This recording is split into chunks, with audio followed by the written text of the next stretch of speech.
Seniman Butet Kertarejasa dilaporkan ke Polda Daerah Istimewa Yogyakarta atau DIY buntut pernyataannya yang diduga analogikan Presiden Jokowi bak hewan. Butet dilaporkan atas dugaan ujaran kebencian terhadap Jokowi yang disampaikan dalam kampanye akbar untuk pemenangan Ganjar Mahfud pada Minggu 28 Januari. Pihak Istana Kepresidenan menyampaikan sikap Jokowi terhadap kritikan Butet. Melalui Koordinator Staf Khusus Presiden Ari Dwipayana, Istana mengatakan bahwa Jokowi menanggapi santai sindiran seniman Butet. Pernyataan itu disampaikan Ari di Gedung Sekretariat Negara Selasa 30 Januari. Menurut Ari, Presiden sudah terbiasa menerima kritikan, sindiran, hoaks, bahkan ujaran kebencian. Ari mengatakan Presiden Jokowi tidak terganggu dengan sindiran tersebut.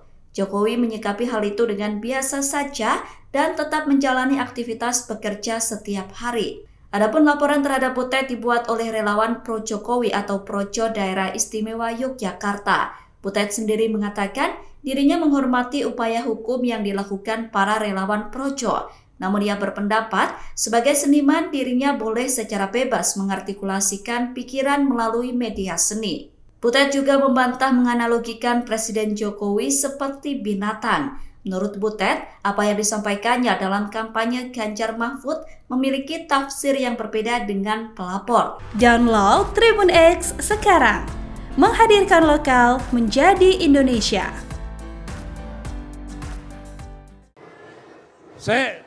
Tenang,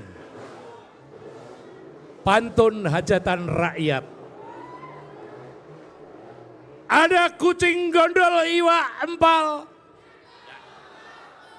Aku marah tak lempar sandal. Jokowi maunya revolusi mental, tapi gagal terjungkal-jungkal. Kucingnya kabur, kakinya pincang. Ingin terbang tak bisa melayang. Ngakali survei supaya menang. Jelas jika menang karena main curang.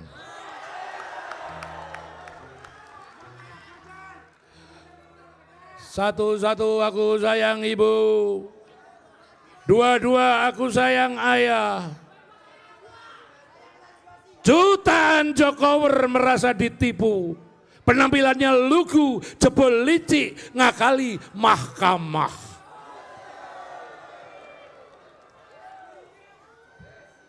Download Tribun X sekarang, menghadirkan lokal menjadi Indonesia.